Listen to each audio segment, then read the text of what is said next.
hi there, I was just going to bed. How are you? Okay, you want a bedtime story? Okay. Well, I know just the thing. The Communist Manifesto. It's right here. And quickly before we begin,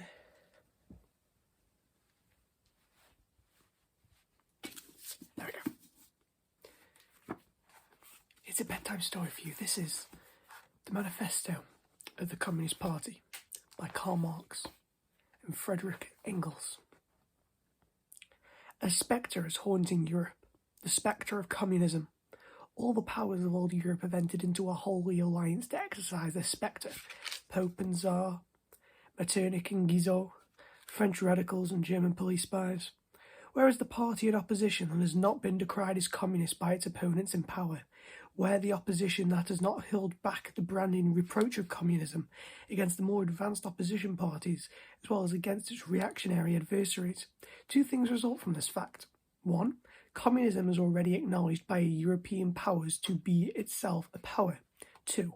It is high time that communists should openly, in the face of the whole wide world, publish their views, their aims, their tendencies, and meet this nursery tale of the spectre of communism with the manifesto of the party itself.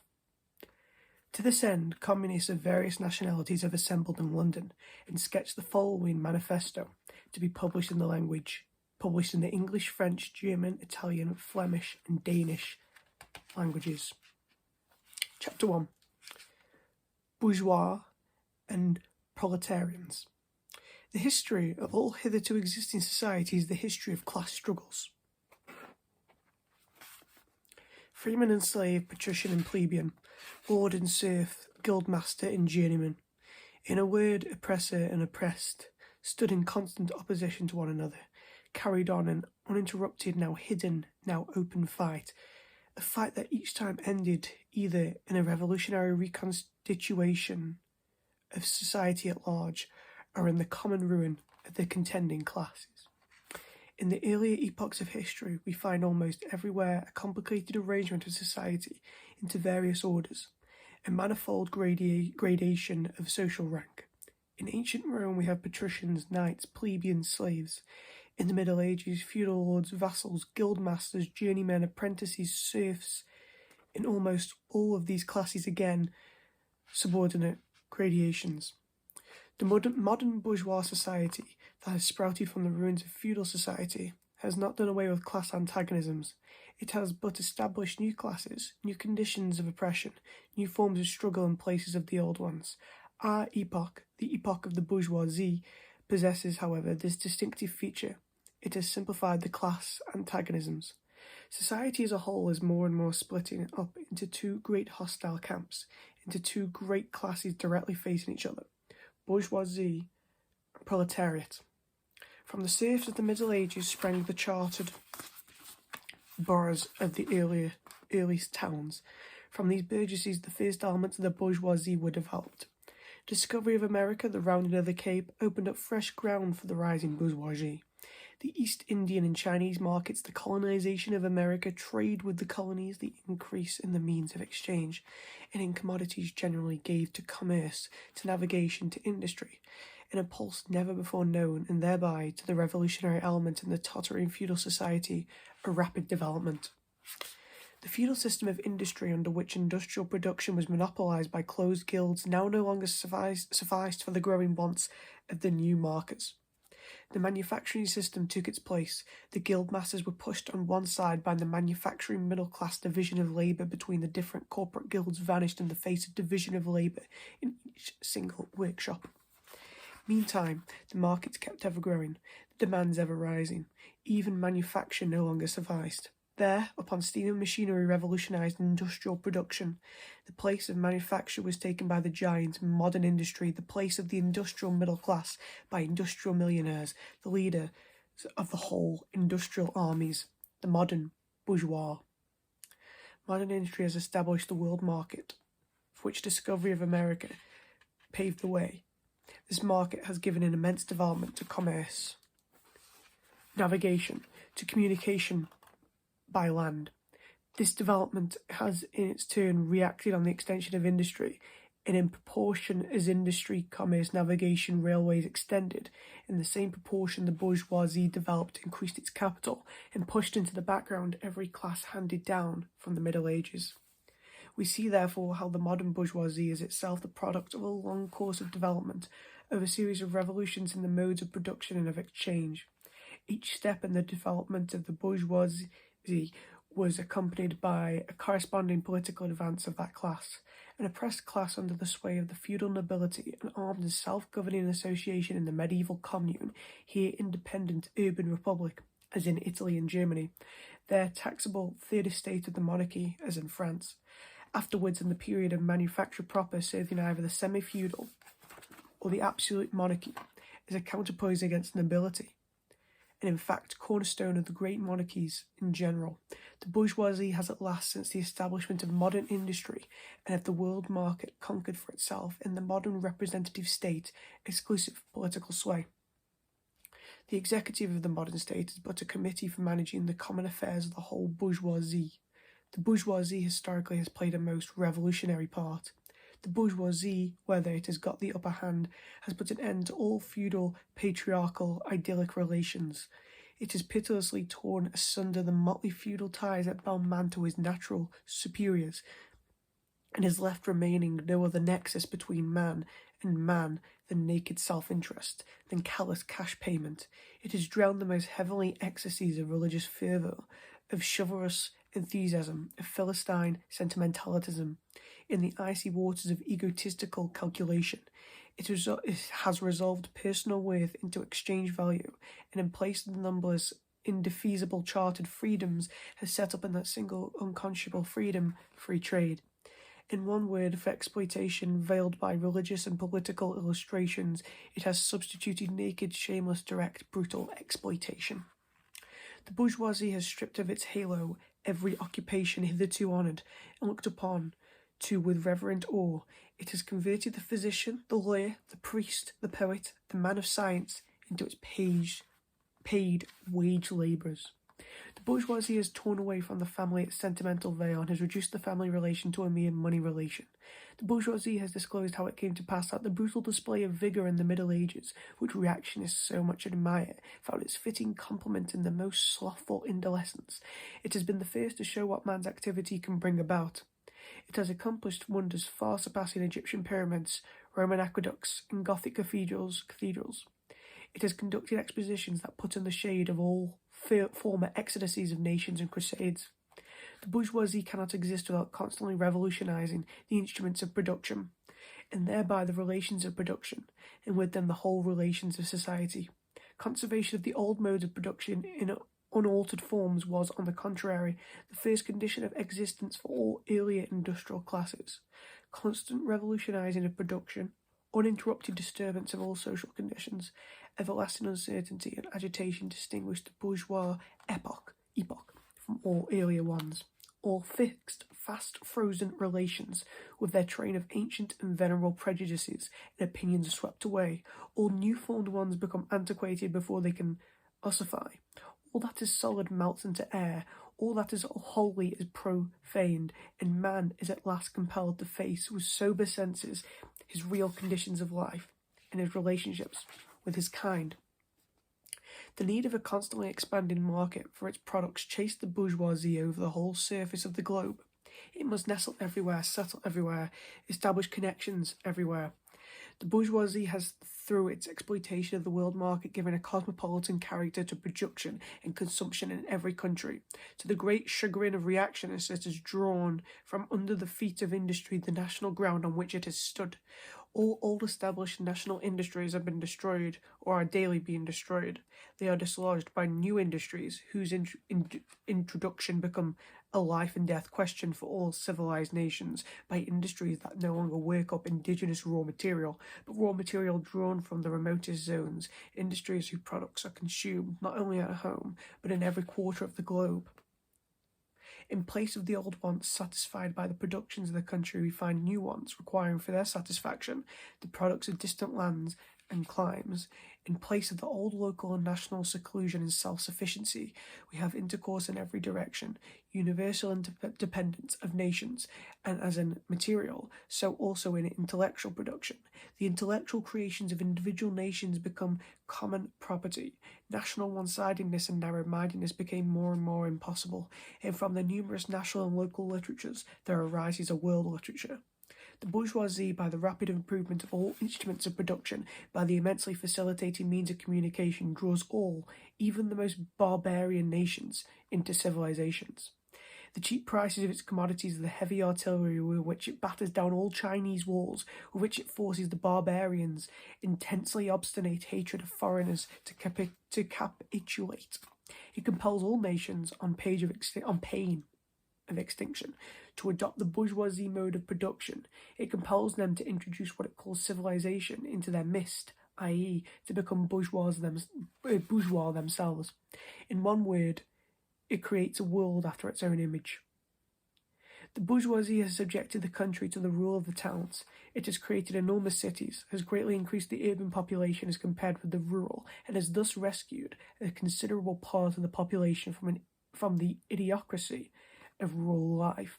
Just as it has made the country dependent on the towns, so it has made barbarian and semi-barbarian countries dependent on the civilized ones, nations of peasants on nations of bourgeois, the East on the West. The bourgeois keep more and more doing away with the scattered state of the population, of the means of production, and of property. It has agglomerated population, centralized means of production, and has concentrated property in a few hands. The necessary consequence of this was political centralization. Independent or but loosely connected provinces with separate interests, laws, governments, and systems of taxation became lumped together into one nation, with one government, one code of laws, one national class interest, one frontier, and one customs tariff. The bourgeoisie, during its rule of scarce 100 years, has created more massive and more colossal productive forces than of all preceding generations together. Subjection of nature's forces to man, machinery, application of chemistry to industry and agriculture, steam navigation, railways, electric telegraphs, clearing of whole continents for cultivation, canalization of rivers, whole populations conjured out of the ground. What earlier century had even a presentiment that such productive forces slumbered in the lap of social labour? We see then the means of production and of exchange on whose foundation the bourgeoisie built itself up were generated in feudal society.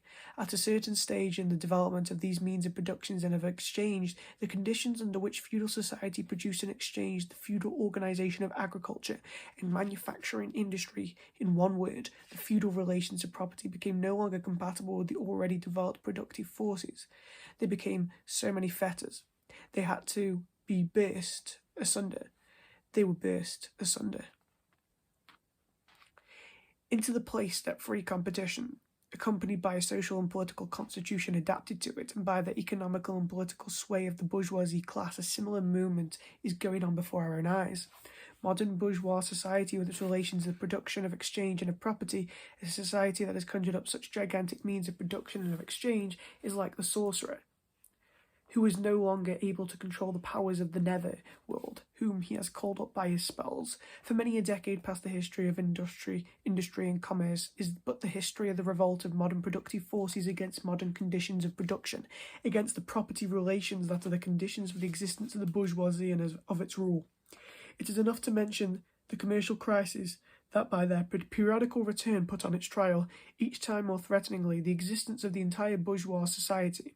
In these crises, a great part not only of these existing products, but also of the previously created productive forces are periodically destroyed. In these early crises, there breaks out an epidemic that, in all earlier epochs, would have seemed an absurdity, the epidemic of overproduction. Society suddenly finds itself put back into a state of momentary barbarism. It appears as a famine. A universal war of devastation had cut off a supply of every means of subsistence. Industry and commerce seem to be destroyed. And why? Because there is too much civilization, too much means of subsistence, too much industry, too much commerce. The productive forces at the disposal of society no longer tend to further the development of the conditions of bourgeois property. On the contrary, they've become too powerful for these conditions by which they are fettered, and so soon they overcome these fetters, they bring disorder into the whole of the bourgeois society, endangering the existence of bourgeois property. The conditions of bourgeois society are too narrow to comprise the wealth created by them. And how does the bourgeois get over these crises? On the one hand, by enforced destruction of a mass productive forces, on the other, by the conquest of new markets, and by the more thorough exploitation of the old ones, that is to say, paving the way for more extensive and more destructive crises, and by diminishing the means whereby crises are prevented. The weapon with which the bourgeoisie fouled feudalism to the ground are now turned against the bourgeoisie itself. But not only has the bourgeoisie forged the weapons that bring death to itself, it has called into existence the men who are to wield these weapons, the modern working class, the proletarians. In proportion as the bourgeoisie, i.e. capital, is developed in the same proportion as the proletariat, I'm sorry if I always say that word wrong. The modern working class developed a class of labourers who live only so long as they find work, and who find work only so long as their labour increases capital. These labourers, who must sell themselves piecemeal, are a commodity, like every other article of commerce, and are consequently exposed to the vicissitudes of competition, to all the fluctuations of the market. Owing to the extensive use of machinery and to division of labour, the work of the proletarians has lost all individual character, and consequently all charm for the workman. He becomes an appendage of the machine, and it is only the most simple, most monotonous, and most easily acquired knack that is required of them. Hence, the cost of production of a workman is restricted almost entirely to the means of subsistence that he requires for his maintenance and for the propagation of his race. But the price of a commodity, and therefore also of labour, is equal to its cost of production. In proportion, therefore, as the repulsiveness of the work increases, the wage decreases. Nay, more, in proportion as the use of machinery and division of labour increases, in the same proportion the burden of toil also increases, whether by prolongation of the working hours, by increase of the work exacted in a given time, or by increased speed of the machinery, etc. Modern industry has converted the little workshop of the patriarchal masters into the great factory of the industrial capitalists. Masses of labourers crowded into the factory are organised like soldiers. As privates of the industrial army, they are placed under the command of a perfect hierarchy of officers and sergeants. Not only are they slaves of the bourgeois class and of the bourgeois state, they are daily and hourly enslaved by the machine, by the overlooker, and above all by the individual bourgeois manufacturer himself. The more openly this despotism proclaims gain to be its end and aim, the more petty, the more hateful, and the more embittering it is. The less the skill and exertion of strength implied in manual labour, in other words, the more modern industry becomes developed, the more is the labour of men superseded by that of women. Differences of age and sex have no longer any distinctive social validity for the working class. All are instruments of labour more or less expensive to use according to their age and sex. No sooner is the exploitation of the labour by the manufacturer so far at an end that he receives his wages in cash than he is set upon by the other portions of the bourgeoisie, the landlord, the shopkeeper, the pawnbroker, etc. The lower strata of the middle class, the small tradespeople, shopkeepers and retired tradesmen generally, the handicraftsmen and peasants, all these sink gradually into the proletariat, partly because their diminutive capital does not suffice for the scale on which modern industry is carried on and is swamped in the competition with the large capitalists, partly because their specialised skill is rendered worthless by new methods of production. Thus, the proletariat is recruited from all classes of population. The proletariat goes through various stages of development. When its birth begins its struggle with the bourgeoisie. At first the contest is carried on by individual labourers, then by the workpeople of a factory, then by the operatives of one trade in one locality against the individual bourgeois who directly exploits them. They direct their attacks not against the bourgeois conditions of production, but against the instruments of production themselves. Destroy imported wares that compete with their labour. They smash to pieces machinery. They set factories ablaze. They seek to restore by force the vanished status of the workmen of the Middle Ages. At this stage, the labourers still form an incoherent mess scattered over the country, and broken up by their mutual competition. If anywhere they unite to form more compact bodies, this is not yet the consequence of their own active union, but of the union of the bourgeoisie, which class, in order to attain its political ends, is compelled to set the whole proletariat in motion, and is moreover yet for a time able to do so. At this stage, therefore, the proletarians do not find their enemies, but the enemies of their enemies, the remnants of absolute monarchy, the landowners, the non-industrial bourgeois, the petty bourgeoisie.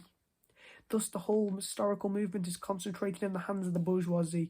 Every victory so obtained is a victory for the bourgeoisie.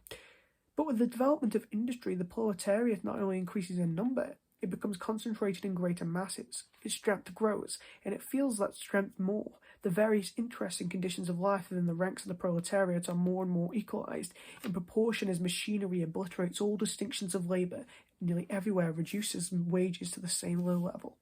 The growing competition amongst the bourgeois and the resulting commercial crisis make the wages of the workers even more fluctuating. Hang on, let me just check how long. Okay, I'll read you the first chapter because it seems like you're going to go to sleep soon. So, yeah, just a couple more pages, then we'll go there. The uneasing improvement of machinery, ever more rapidly developing, makes their livelihood more and more precarious. The collisions between individual workmen and individual bourgeois take more and more the characters of collisions between two classes. Thereupon the workers begin to form combinations, trade unions, against the bourgeois. They club together in order to keep up the rate of wages. They found permanent associations in order to make provision beforehand for these occasional revolts. Here and there the contest breaks out into riots. Now and then the workers are victorious, but only for a time. The real fruits of their battle lies not in the immediate result, but in the ever-expanding union of the Diet result. Many means of communication that are created by modern industry and that places the workers of different localities in contact with one another.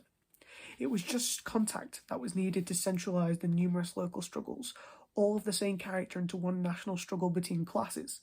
But every class struggle is a political struggle, and that union to attain which the burghers of the Middle Age with their miserable highways required centuries, the modern proletarians, thanks to railways, achieve in a few years. The organisation of the proletarians into a class and consequently into a political party is continually being upset again by the competition between the workers themselves, but it ever rises up again, stronger, firmer, mightier. It compels legislative recognition of particular interests of the workers by taking advantage of the divisions among the bourgeoisie itself. Thus, the 10-hour bill in England was carried. Another collisions between the classes of the old society further in many ways the course of the development of the proletariat. The bourgeoisie finds itself involved in a constant battle, at first with the aristocracy, later on with those portions of the bourgeoisie itself, whose interests have become antagonistic to the progress of industry, at all times with the bourgeoisie of foreign countries. In all these battles it seeks itself compelled to appeal to the proletariat, to ask for its help, and thus to drag it into the political arena. The bourgeoisie itself, therefore, supplies the proletariat with its own elements of political and general education. In other words, it furnishes the proletariat with weapons for fighting the bourgeoisie.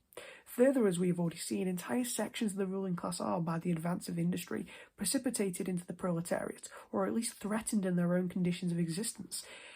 These also supply the proletariat with fresh elements of enlightenment and progress. Finally, in times when the class struggles near the decisive hour, the progress of dissolution goes on within the ruling class. In fact, when the whole range of old society assumes such a violent, glaring character that a small section of the ruling class cuts itself adrift and joins the revolutionary class, the class that holds the future in the hands, just as therefore at an earlier period a section of the nobility went over to the bourgeoisie, so now a portion of the bourgeoisie goes over to the proletariat, and in particular a portion of the bourgeois ideologists who have raised themselves to the level of comprehending theoretically the historical movement as a whole. Of all the classes that stand face to face with the bourgeoisie today, the proletariat alone is really revolutionary class. The other classes decay and finally disappear in the faces of modern industry. The proletariat is its special and essential product. The lower middle class, the small manufacturer, the shopkeeper, the artisan, the peasant, all these fight against the bourgeoisie to save from extinction their existence as fractions of the middle class. They are therefore not revolutionary but conservative. Nay, more, they are reactionary, for they try to roll back the wheel of history. If by chance they are revolutionary, they are so only in view of the impending transfer into the proletariat. They thus defend not their present, but their future interests. They desert their own standpoint to place themselves at that of the proletariat. The dangerous class, the social scum, the passively rotting mass thrown off by the lowest layers of old society may here and there be swept into the movement by a proletarian revolution. Its conditions of life, however, prepared it far more for the part of a bribed tool of reactionary intrigue. In the conditions of the proletariat, those old society at large are already virtually swamped. The proletarian is without property. His relation to his wife and children has no longer anything in common with the bourgeois family relations, modern industrial labour, modern subjection to capital, the same in England as in France, in America as in Germany, has stripped him of every trace of national character. Law, morality, religion are to him so many bourgeoisie prejudices, behind which lurk in ambush just as many bourgeois interests. All the preceding classes that got the upper hand sought to fortify their already acquired status by subjecting society at large to their conditions of appropriation. The proletariatisms cannot become masters of their productive forces of society except by abolishing their own previous mode of appropriation, and therefore also every other previous mode of appropriation. They have nothing of their own to secure and to fortify. Their mission is to destroy all previous securities for and insurances of individual properties. All previous historical movements were movements of minorities or in the interests of minorities. The proletarian movement is a self-conscious, independent movement of the immense majority in the interest of the immense majority. The proletariat, the lowest stratum of our present society, cannot stir, cannot raise itself up without the whole superincumbent strata of official society being sprung into the air. Though not in substance yet in form, the struggle of the proletariat with the bourgeoisie is at first a national struggle. The proletariat of each country must, of course, first of all settle matters with its own bourgeoisie. In depicting the most general phases of the development of the proletariat, we trace the more or less veiled civil war raging within society up to the point where the war breaks out into open revolution and where the violent overthrow of the bourgeoisie lays the foundation for the sway of the proletariat. Hitherto, every form of society has been based, as we have already seen, on the antagonism of oppressing and oppressed classes, but in order to oppress a class, certain conditions must be assured to it under which it can at least continue its slavish existence. The serf in the period of serfdom raised himself to the membership of the commune, just as the petty bourgeois, under the yoke of feudal absolutism, might have developed into a bourgeois. The modern labourer, on the contrary, instead of rising with the progress of industry, sinks deeper and deeper below the conditions of existence of his own class. He becomes a pauper, and pauperism develops more rapidly than population and wealth, and here it becomes evident that the bourgeoisie is unfit any longer to be the ruling class in society, and to impose its conditions of existence onto society is an abiding law. It is unfit to rule because it is incompetent to assure an existence to its slave within his slavery, because it cannot help letting him sink into a state that it has to feed him instead of being fed by him. Society can no longer live under this bourgeoisie, in words, its existence is no longer compatible with society.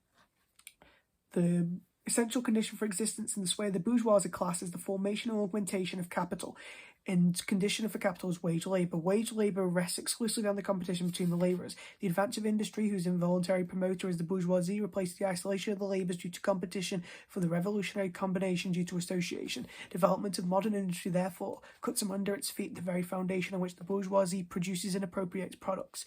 With the bourgeoisie, therefore, produces above all is its own gravediggers, its fall and the victory of the proletariat, or equally inevitable. I hope you enjoyed that reading of Chapter 1 of the Communist Manifesto. If you need another bedtime story, I'll read you the rest. Remember, this is not necessarily me endorsing these ideas. It is not a political video, it's an educational video. However, I'm also not disagreeing with these ideas. I'm just simply reading it for you. So, good night now, and stay beautiful. I'm going to sleep.